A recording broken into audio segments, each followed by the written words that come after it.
that little be left of me, whereby I may name thee my all. Let only that little be left of my will, whereby I may feel thee on every side, and come to thee in everything, and offer to thee my love every moment. Let only that little be left of me, whereby I may never hide thee. Let only that little of my fetters be left, whereby I am bound with thy will, and thy purpose is carried out in my love. And that is the fetter of thy love.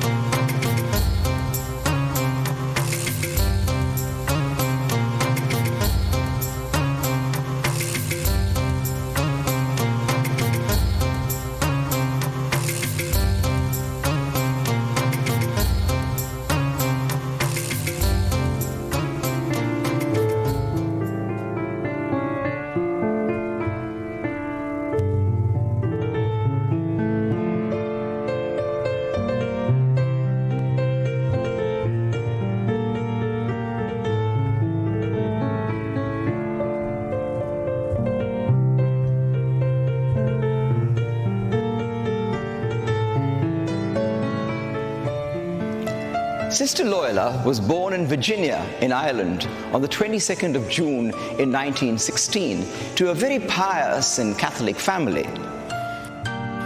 She was born to Michael Baugh and Rose Mulvaney, and she was the third of 11 children.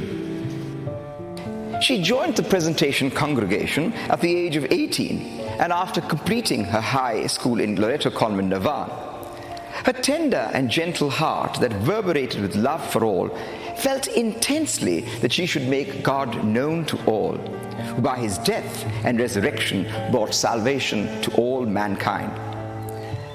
Sister Loyola also experienced moments of loneliness and seclusion during her 1.5 years of formation in Virginia Convent. Only her parents were allowed to visit her once a month, and that only for half an hour. The Presentation congregation began in the year 1775 for the education of poor children in Ireland. In 1842, 3 daughters of the congregation of Nano Nagle carried the lantern of faith from Ireland to the people of India.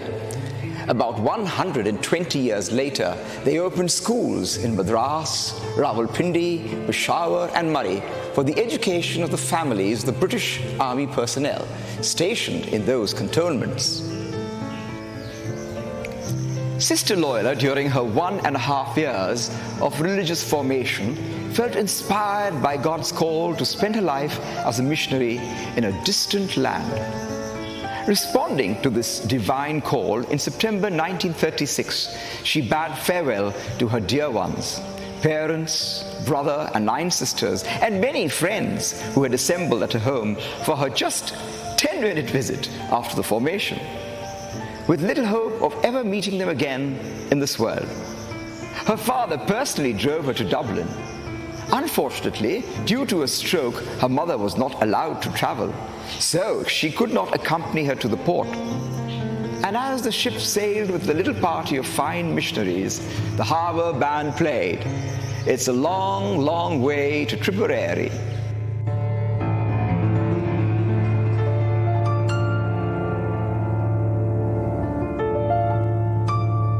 A new phase had just begun in the life of Sister Loyola. During her journey, she spent many long hours looking at the sea, thinking about its immensity, its stupendous rhythms of the white-fanged fury of its storms.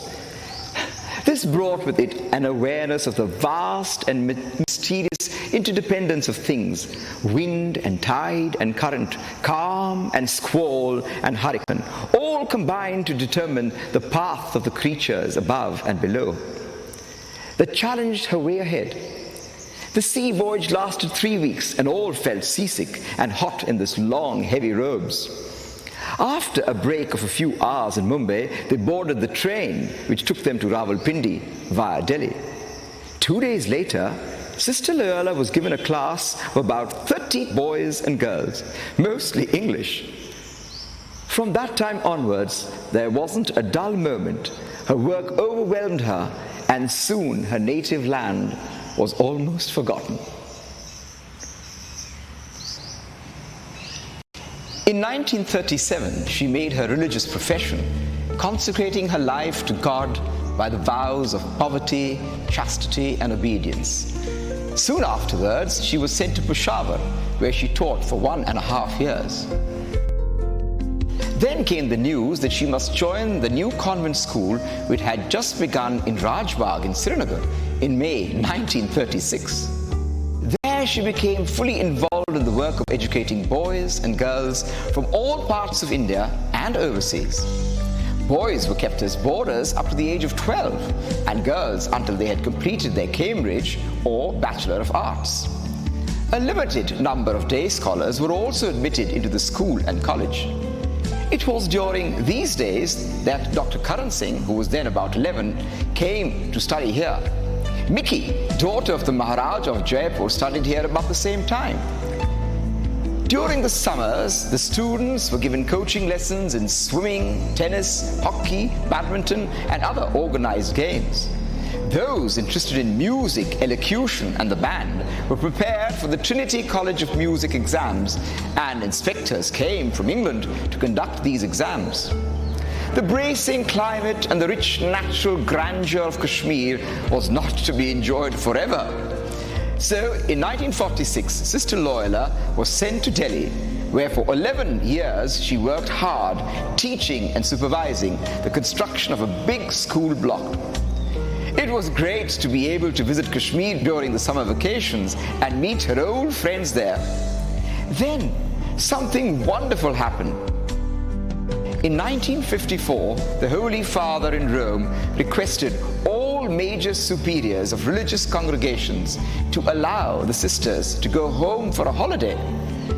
So in June 1955, Sister Loyola set sail for Ireland after 18 long years of her leaving home.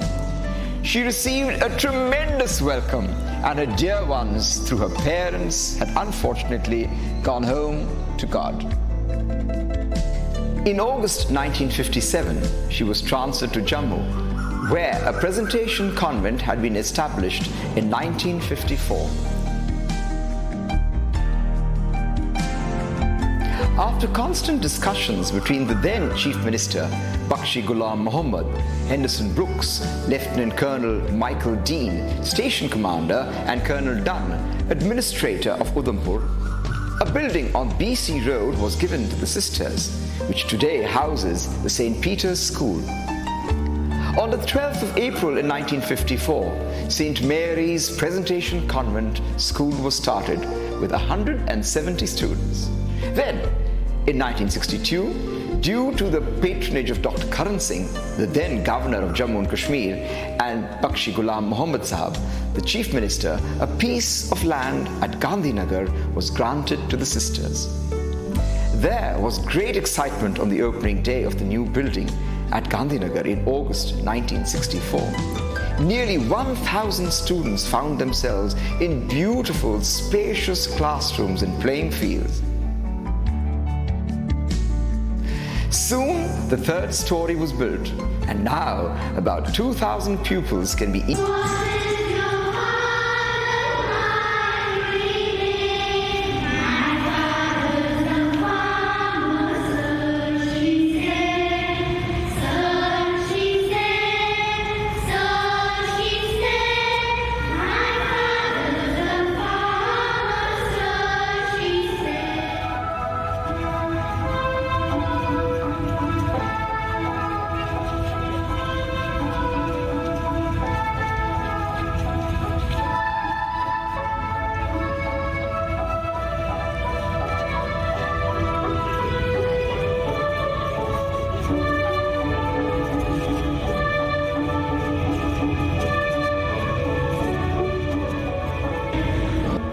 This is her room where she lived and prayed for many years.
We are still in Sister's room, and this is her very desk where she used to work for many loving hours, producing all these beautiful pictures which she would give to everybody and anybody who came to visit her with all her love and affection.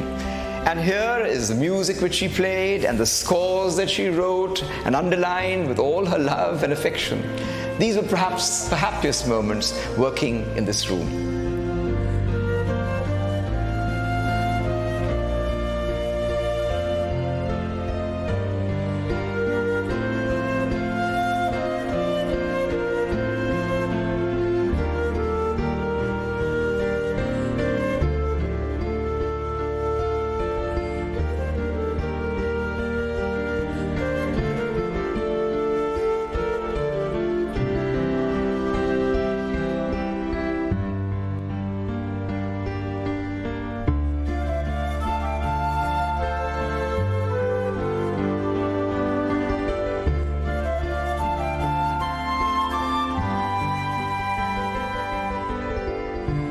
A large number of students have passed out of the school and are serving in various walks of life, living up to the convent motto of honesty, truthfulness, justice, dignity of labor, and devotion to God and duty.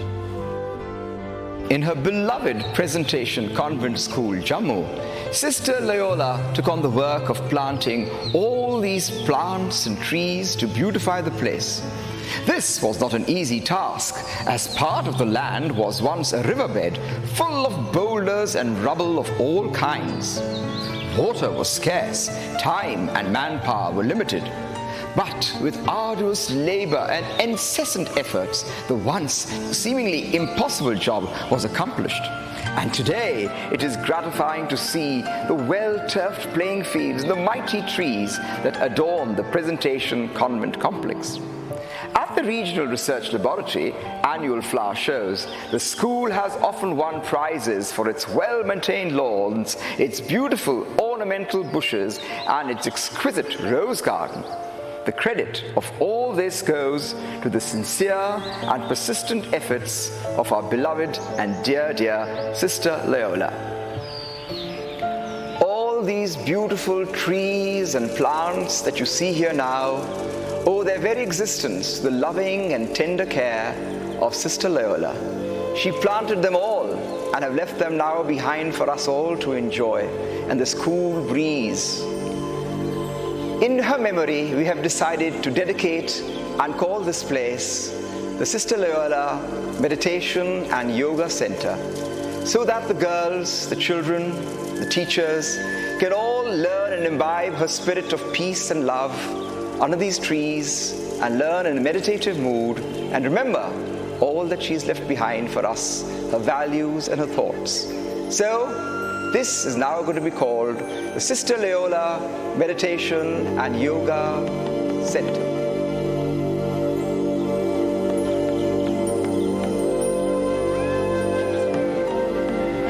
Sister Loyola may no longer be with us physically, but how can one ever forget the loving guardian angel of Presentation Convent? She lives on forever and ever and breathes through these trees she planted with her own hands, and she still continues to sing through the birds she loved so much. You can feel her in the breeze. She loved the arts and crafts, and in the background you can see the final touches be given to the Loyola Memorial Village of Arts and Crafts. Once she retired from teaching and singing in the school, she began spending most of her time gardening and supervising the work of the gardeners. She also used to visit the sick regularly, especially those in the chest disease hospital who have very few visitors. She was not a nurse and did not know how to give medicines. She was just a simple woman of the heart, and she went there to help the patients in distress. Her mere presence was a source of great solace and happiness to them.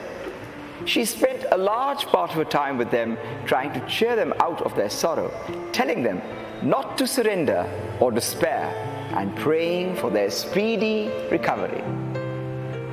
Once on her weekly hospital visits, she met Mohammad Amin, a Pakistani arrested on charges of spying, chained to his hospital bed. But a few weeks later, after he was returned to the jail, Amin appeared unfettered outside the school and the convent, along with the police constable. The constable told Sister Loyola that Amin cried the whole day to meet her and pray with her. In response, she persuaded the two to go back to the prison and promised Amin that she would visit him in jail, which he promptly adhered to. Besides this, she also used to visit the slum areas and help them in whatever possible way that she could. Sister Loyola believed that to be a true missionary, one has to let go of family, friends, relatives, one's native land and ethnic customs, familiar food and clothing, and also of fears and anxieties, as well as dreams and aspirations. One must be filled with God's love and fully committed to sharing it with others. Now we can say with full certainty that Sister Loyola lived a life in the true sense of a missionary. Sister Loyola, she was a music teacher and she used to take our moral science classes also. And I really adore her sitting near the piano. I remember when she used to strike at the notes of the piano, we used to sing after her. I would like to name my guru who made me a musician, and that is Sister Loyola. Well, my association with Sister Loyola was not for a very long time. It was very short but very intense. Sister Loyola nurtured me with music. She taught me lots of melodious songs. I remember the day when I joined the school, I was not knowing that many songs, but I was asked to assist Sister Loyola for 2 years. I assisted her, and this is how I became the music teacher in Presentation Convent School. My association with Sister Loyola has been in late 60s when I joined my lower KG. That time the administration room used to be our lower KG. And I remember Sister used to come to us, teach us songs.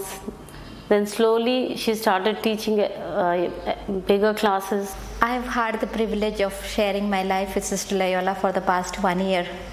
And even though it was just for a very short period of time, I personally feel that I have learned lessons which can be lived out for a lifetime. She came across to me as a person who found joy in giving and in loving. Sister Loyola devoted her life for the others. She dedicated her life for the mankind. In order to solve problems of others, she lived for others and she died for others. She was a very humble and simple person. I found her very kind and considerate towards others. She had a very cheerful disposition. She loved the company of others. She loved life. And she always found time for others. I saw her always very active, very vibrant, and full of life. And this attracted her to me. I was very happy living with her. Sister Loyola was a three-folded character. She was a great lady, a great teacher, and a great nurse. In school, she would take the small children to the auditorium and teach them the songs. She would play the music, teach them the dance and prayers. She always had the love for the small children. I heard about Sister Loyola, but I had seen her only last year when I came here in the month of June. I found her a person of prayer and self-giving.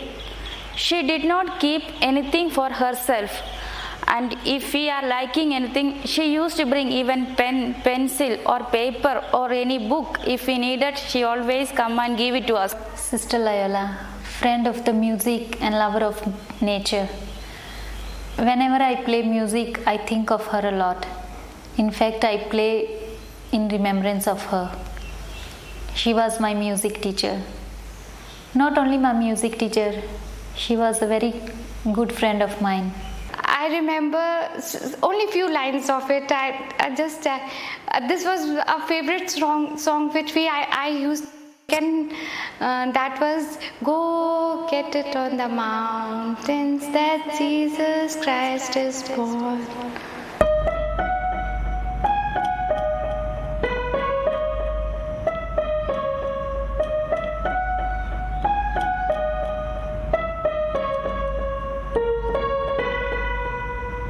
I know Sister Loyola from 1974 onwards, and we were together with so many things, many places, in the hospitals, in the homes, in the schools, and in the church, doing so many wonderful works. She is a wonderful person in prayer, in faith, in loving and caring for each and everyone in Jammu and Kashmir. She had great love and compassion for the poor people. She had time for everyone, whether it was rich or poor, young or old. She gave her time for everyone. I consider myself blessed and privileged to have known Sister Loyola for the last 25 to 26 years. I feel doubly blessed because I was journeying with her during her last days on earth. I have touched God in her. I have felt God's presence in her. I have experienced God's goodness in all her being, in all her doing. Her giving was so complete that she would not think of herself. She was a woman who lived for others. She loved God, she loved people, she loved life. Remembering Loyola brings many good memories, many good feelings to each one of us. Sister Loyola was not only a sister, and she was a mother to us, and she was in her last days was like a grandmother. One wonderful thing which we find in Sister Loyola is her saintly face, her goodness, her love, and her generosity. She had love for the plants. If any time sister is not available in the school, so you will go and find her, you will go and locate her under working with some plants, watering them. Even in the hot summer days, she would wear the hat and go to ask the welfare of the plants. She was very fond of gardening, and she used to take care of each and every flower. She would not waste a lot of water, and the water she has washed her clothes and all she would pour for the plants. And with one mug or half bucket she would manage. Many times we told sister, please, it's very hot, you can go and relax, you can go in your room also. But she would never come until her work is over. She would work very, very hard. The summer heat did not bother her. She would rest for very little time. And she would go with the gardeners, take the stools herself, and then she would work with them. And that made them also very happy. The lady said that she was nursing her husband, the lady's husband, and the husband was vomiting very frequently. At one time, sister couldn't bring the tap, so she just opened her palms out. How many of us will do this? you really have to be great and you really have to be very pure in your heart. Once dance festival was going to be held in our school, and that particular day when Sister Loyola came near the stage to see the arrangements and all, I went near Sister Loyola and I told her, sister, just pray for our school, that is Presentation Convent, should win. Well, her reply was, the best one should win. I, as a person, and other members of my family have learned about Christianity, and the experiences of Christianity in our day-to-day living have primarily been because of the great input because of Sister Loyola and her teachings to us. Today, even me and my brother also support a locket of Jesus Christ whenever we go outside the state. We make it sure that we carry along with us a little locket of Jesus Christ as a sense of protection that we have. I know Sister Loyola since my childhood. Since I've studied in the school, I gave my, still I am in the school, and I know her as a teacher. She was my teacher and a wonderful teacher. That time also I know she was, we as students also could make out that she's so compassionate. Any child used to be in need of something, she used to go young. We remember her so active and so fast and so valuable. And she used to take us, and some child used to forget the tiffin. She used to go and get it from the kitchen and quietly come and give it. I know Sister Loyola from 1985. That is the year when I joined here in Jammu as a staff member here. And she was here as one of the staff members in the community here, Jammu community. And she was very energetic and enthusiastic and always smiling, and that kind of nature she had. And of course, when I joined here, I could notice that she was more or less like a spiritual person and always spending more time on prayers, especially in the afternoons when the other sisters go for siesta or some kind of rest and things. She hardly used to go for any kind of rest. She always used to come around, and I used to see her reciting a rosary and so on. And besides that, when I used to stay back after the school to clear some work in the office and things, she always used to come and peep in the office and to say, Alex, how are you, and things, all that kind of relations we had with her. And I remember her fingers playing on the piano. She used to teach us music. She used to teach us dance. She used to teach us maths. English also, she used to take our classes. And Sister Loyola, I can say, is a wonderful person. We'll never forget her. Sister Loyola, my teacher, a person I loved so much. I've loved her ever since the day I saw her, 50 years ago. I was one of those little brats studying in class 2 in Presentation Convent School, Jammu. It was situated in BC Road, Jammu, in the year 1956. She had come from SRINAGAR, and I was one of those naughty guys in that school whose life she changed so totally that today,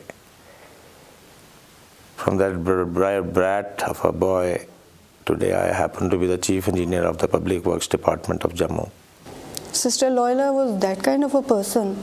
I think I won't have that much time to explain her personality. It was such a wonderful personality, a person that I remember now in the school only. When I joined the school, we shifted to the school when I was in 7th. Since then I feel she's here only. I've never seen her gone from here.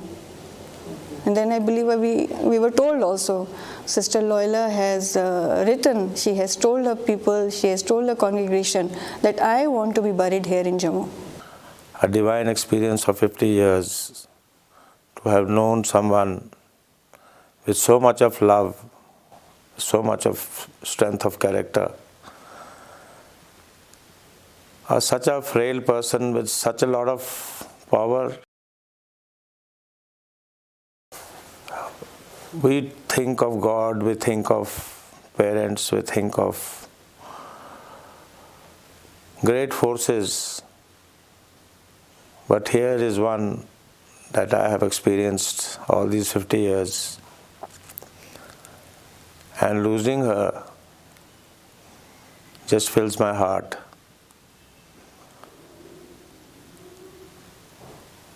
There's so much to talk about her that take ages.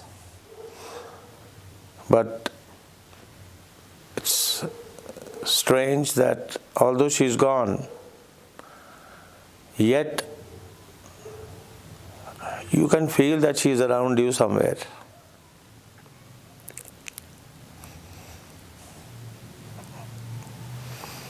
That her prayers are with you. Although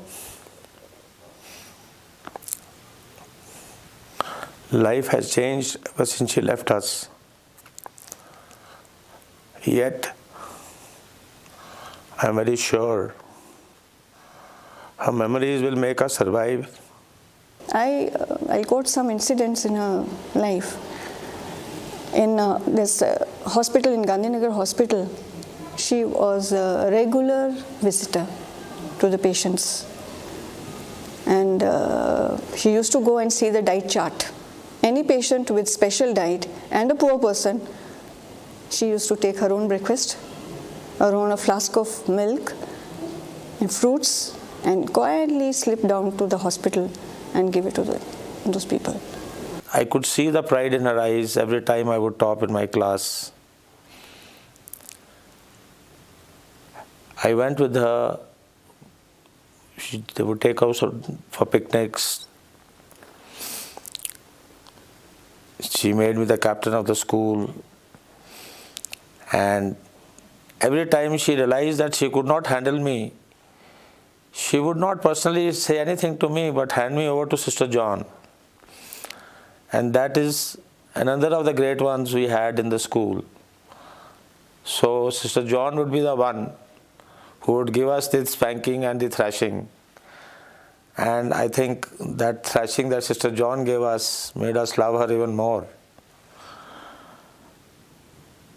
Talking of Sister Loyola, I used to take my brother's bike and go to school. But then we didn't have money for the petrol. So the only person we had was Sister Loyola, and we would go to her and say, Sister, the petrol in my bike is finished, I can't go home. So she would gladly give us 10-20 rupees, and you can imagine in the late 50s or early 60s, 10 or 15 rupees was like filling up my fuel tank. And off we would go gallivanting on the bike everywhere from the sister money that we would borrow and never give her back. Whenever we have functions in the school compound, like annual day and other any cultural program, anything, after the function is over, everybody is busy with going home and so on. So what happens with us is actually me and Mr. Kuriakos and the fourth class employees, everybody, we stayed together and we started dismantling all the speakers and things, everything. So she will be also walking around that time because she knew that we will be busy with the things there, that she comes and she will be the first person just to come and gladly thank us for all the efforts what you have done, and she will say that, oh Alex, it's wonderful, it was a nice program and things like that. And of course she knew that we will be busy with the things that, so you won't get any refreshment and things, everything. So she will always ensure that she gets us after everything is over, take us back to the refectory or make somebody to deliver something to us. She will always ensure that we get something to eat and drink. Every time we did something, she was not the one who would give you a beating or something. She would just catch you and take you to the chapel and make you pray and say sorry. And ever since then, even in her mind, if I made a mistake, I went to the chapel to pray. And I think I would not say sorry to God, but I would say sorry to Sister Loyola. Sister Loyola seemed to have known and had a special intuition about deaths of people. And I would like to mention the death of my dad on the day he died, that is on 17th July 2005. That morning, as she was sitting with me at the breakfast table. She looked at me, knowing my pain and anxiety about his health. She specially told me, Phyllis,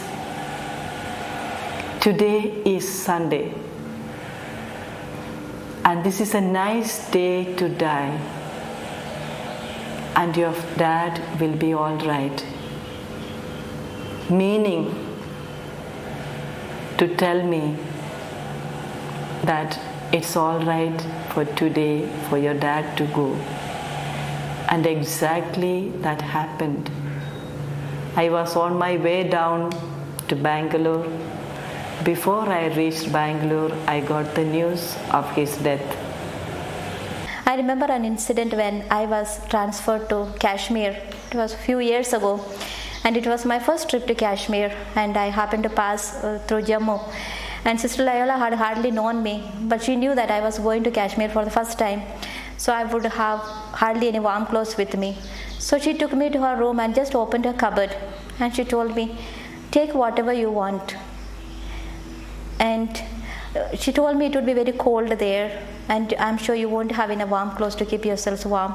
And she just opened her cupboard and just showed me all that she had. I said, this was a woman who hardly knew me, and then to be able to give her all without holding back. I remember in the year 1984-85, we took our students of class 10 to Patnitop in the month of December, just to show them the snowfall.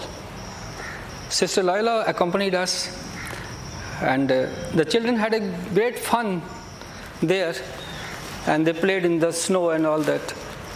Some of them, they got sick at night because they got cold. But Sister Loyola was there. We were not worried at all, because all the time she was curing them. She had some medicines with her. She gave the medicine to the children, and she took the children to the fireplace also. She lit the fire and kept the children just close to the fire. She gave her blanket also to the children. So this was very surprising that we were sleeping, but she was nursing the children there. I went to her with a problem of mine in the last November, December. She, with a very cool-minded, listened to me. Then she said, let's start praying harder in this case. And she started praying for me. It was an amazed experience for me. Prayers for other person? How is it possible? But slowly and steadily, while we started praying hard, I kept on feeling that some cosmic energy is coming to me. And in one particular day, I felt in the chapel itself that some ray of light is coming from the Jesus, striking to Sister Loyola, and then it is bypassing on me. She had been praying for my brother who was not getting a job. And whenever I would ask her, Sister come would pray, she would take me to the chapel and we would pray together. I remember in the month of November, every year, she would request the children to bring their old clothes, which are not sized to them now, and they will collect all the clothes, and near Christmas, she would take the clothes and distribute them in the slum areas to the poor. I remember when she was sick, very sick, during her last days, when she was in the wheelchair, she used to come every day on her wheelchair to talk to me, to guide me, because she used to teach me counseling. Even on a wheelchair, she was very conscious and aware of what is right and what is wrong. And she used to guide me so much, and it used to help me a lot. And during those weeks and months, when she could hardly communicate verbally, there was some communication which I cannot explain through words. Something that has been communicated to me, which stays with me. And whenever I went into her presence, I really experienced the presence of God there. During the last days of her life, she was very patient, and she never complained. if anyone would ask her how she was, and she would say, I am fine, thank you. So that was something, touching us, touching my life. Once her blanket was missing. A beautiful blanket, imported blanket was missing. Sisters just said, okay, your blanket is not there. No, it will be here and there. Then very next day they found the blanket was on a person on the roadside. He was suffering from fever, high fever. Even at her bedside, if anyone came, she would be full of smiles and she would ask about them rather than tell them about her. Hers was a life well spent, well lived, and she always emanated God's joy and happiness around her. She always sent a blessing to everyone. And I feel being blessed even now as she looks down upon us and upon me in particular. Sister Loyola is the Mother Teresa of Jammu.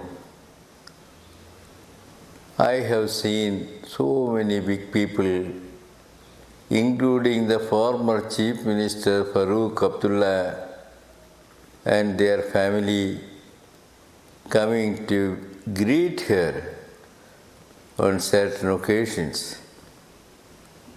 And many people remember Sister Loyola as a teacher, and she was a music teacher. She loved to sing, and she taught music to children, sang with them, and made them happy. So many of the students who have passed through the portals of the Presentation Convent in Jammu can never forget Sister Loyola. Her touch of love, and especially the way she would bend down her neck and come to the height of the little children, the way she would ask them small questions. All these are very, very memorable. People love it, appreciate it, and keep it in their hearts. Sister Loyola is no more with us, but her fond memories are very much vivid in our hearts. During my short association with her, learned a lot from her life, especially her simplicity and love for the poor. She was a special gift sent by our Almighty to the people of Jammu. What she taught me was to consider each human being as God's gift, and we could learn a great deal from her simplicity, the way she lived serving God and His people. Though she has left a gap by her death, she has left behind a lot of things for us to accomplish. May her soul rest in peace. I have very happy memories of the people of Jammu. They were all so kind to us, cooperative and loving, and I enjoyed my stay here.